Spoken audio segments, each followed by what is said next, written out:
The Love Letter. On the morning of May 4th, 2000, shortly after 7 o'clock in Manila, the first wave of emails begins moving through global mail servers toward inboxes across Asia. In offices from Singapore to Tokyo, employees settle into their workstations, log into their mail clients, and start sorting overnight messages. The subject line reads, "I love you." The message says, "Kindly check the attached love letter coming from me." The attachment is labeled love-letter-for-u.atalxt.vbs. Most recipients see the subject line, recognize the sender's name from their contact list, and open the file without reading the extension carefully. The file is a Visual Basic script written by Onel de Guzman, a 24-year-old computer science student in Manila. Nothing appears on screen after the file opens. No window, no warning, no change in the display. The code moves through the host machine quietly, locating image files, audio files, and stored documents, overwriting each one with a renamed copy of itself. The originals are gone permanently. Then it opens Microsoft Outlook and sends itself to every contact in the victim's address book using the victim's own account, with the same subject line and the same message. Each infected machine generates dozens of new infections within minutes. The worm follows the time zones westward, and for several hours it travels entirely unseen. By the time European offices open that morning, tens of millions of copies of the attachment are already in transit through global mail infrastructure. Servers slow under the load. Employees opening their photo or music folders find renamed files that will not load, the original content gone with no means of recovery. By mid-morning in London, the British Parliament shuts down its email server.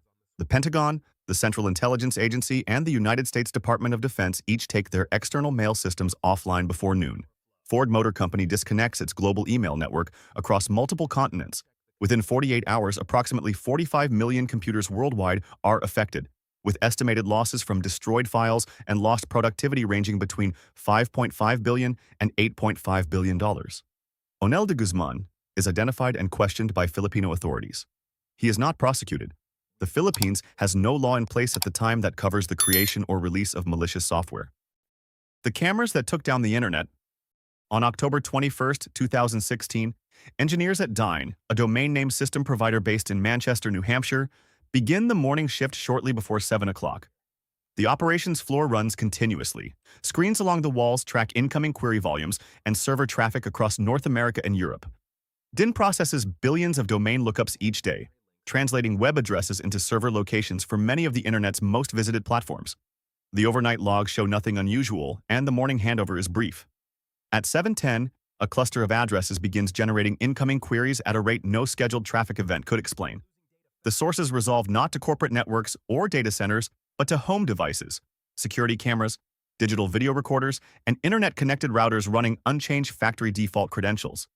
A piece of malware called WannaCry had used those credentials since the summer to quietly take control of hundreds of thousands of household devices, assembling them into a coordinated network that could be directed at a single target simultaneously. By 7:45, Dyn's infrastructure is failing under the volume.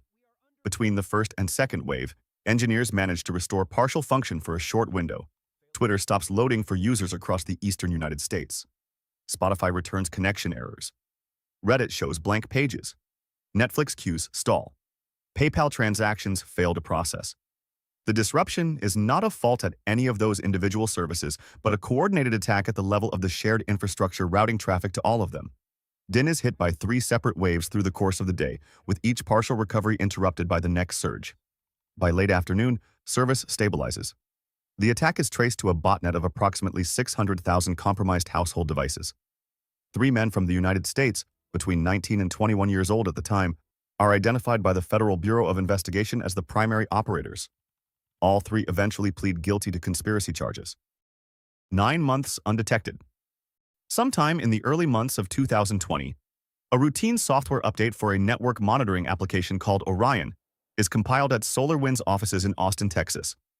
Orion is deployed across approximately 33,000 organizations worldwide, including federal agencies, defense contractors, and major private sector companies, and is used to monitor the health and activity of internal networks.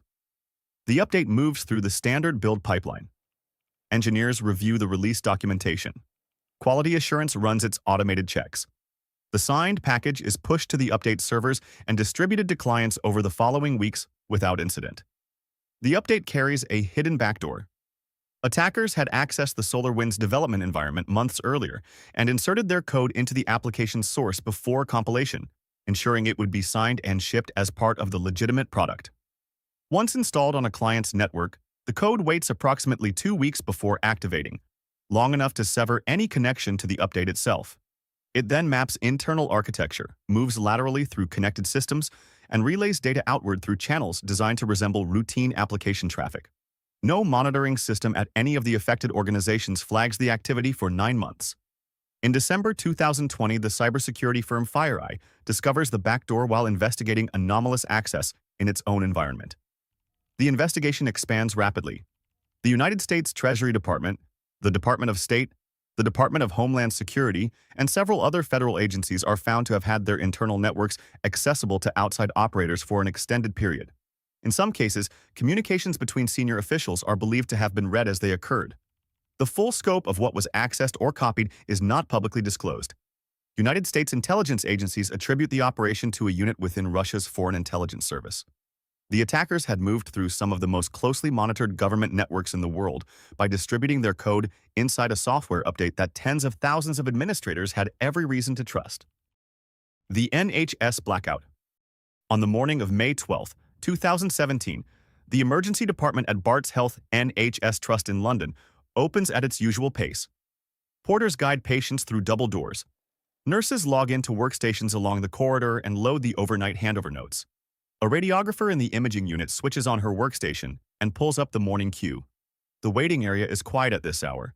The only sounds the low hum of equipment and the occasional tone from the intercom. The department runs exactly as it does on any other Friday. Around 9:15, her screen goes dark. She moves the mouse.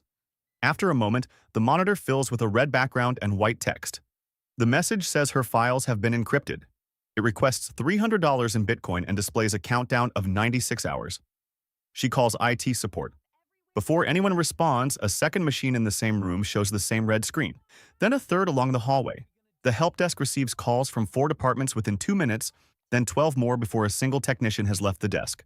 The virus moves laterally through the hospital's internal network without requiring any further action from staff, exploiting a vulnerability in outdated Windows systems through a tool originally developed by the United States National Security Agency, later stolen and published online weeks before the attack. By 10 in the morning, NHS trusts across England are ordering staff to disconnect from the network. Ambulances in multiple trust areas are rerouted to unaffected facilities. In clinics and outpatient departments across the country, filing cabinets are opened and paper records come out. Fax machines unused for years are switched back on. Clipboards with handwritten patient lists move through wards that have not operated this way in over a decade. By the end of the day, at least 80 NHS organizations in England are confirmed affected and approximately 19,000 appointments and operations are disrupted or cancelled. The ransomware is later attributed to hackers working on behalf of the North Korean government.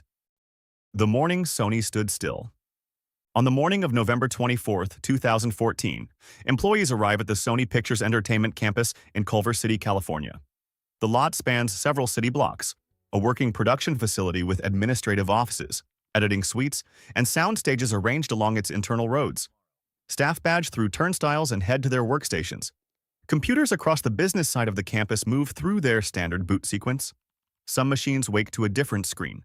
A red image of a skeleton fills the display, with text underneath identifying its source as a group calling itself the Guardians of Peace. The message states that Sony's internal data has been taken and that more will follow. Employees who try to dismiss the screen find their keyboards and mice no longer respond. IT teams receive calls from multiple buildings in the first minutes. The decision is made to disconnect machines from the network physically. In buildings where the instruction arrives quickly, some systems are saved. In others, the wipe has already run to completion. By midday, the first files appear on public file-sharing platforms. Over the following days and weeks, an extensive volume of Sony's internal data is released. Unreleased films, salary records for thousands of employees, passport numbers, medical information for cast and crew, and email threads between senior executives containing candid commentary about actors and industry decisions. The email content generates sustained media coverage for weeks. More than 70 terabytes of data are exfiltrated in total. The attack destroys data on approximately 3,000 computers and 800 servers across the company. The Federal Bureau of Investigation formally attributes the attack to North Korea, citing code similarities to malware previously linked to North Korean intelligence. The stated motivation is Sony's planned release of a comedy film depicting the assassination of the North Korean leader. The pipeline stops. In the early hours of May 7, 2021, an operator at Colonial Pipeline's control center in Alpharetta, Georgia, notices an unusual file on the company's network. Colonial operates the largest refined petroleum pipeline system on the east coast of the United States, running approximately 5,500 miles from refineries near Houston, Texas, to distribution terminals in New Jersey, supplying roughly 45% of fuel consumed along the Atlantic seaboard. At this hour, the control room runs at its overnight pace. Pressure readings logged, valve positions tracked, flow rates monitored at regular intervals across hundreds of points along the line. The file is a ransom note. By the time it is found, a criminal group calling itself DarkSide has already encrypted a significant portion of Colonial's business side IT infrastructure. An internal decision is reached within hours to shut down the entire pipeline as a precautionary measure to prevent the malware from reaching the operational technology systems controlling the physical movement of fuel. The pipe stops carrying fuel before dawn on May 7th. By the second day, stations along the East Coast begin running dry.